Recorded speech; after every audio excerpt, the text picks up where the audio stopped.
How to create a Google review QR code for your business. Hey everyone, welcome back to the channel. If you're new here, don't forget to hit the subscribe button and turn on the notification bell to not miss any updates.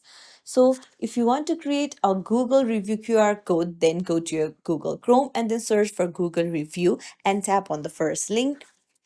And now go to the icon besides your profile. There you'll see business. Go ahead and tap on it. So uh, here you will get your Google review link. So you need to have a verified business.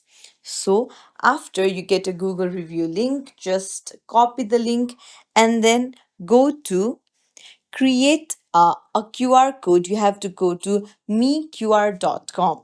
Now you can see, put your link here. Go ahead and paste your link here.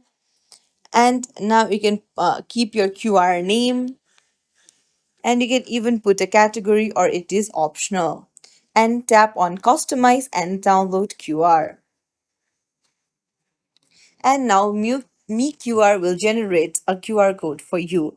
You can even choose the design of the QR according to your wish, and then you can even choose frames.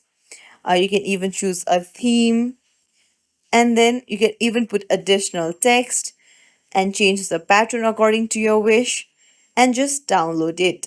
It's as simple as that. If you found this tutorial helpful, don't forget to like and subscribe to our channel for more tips and tricks. Thank you for watching. See you in the next video.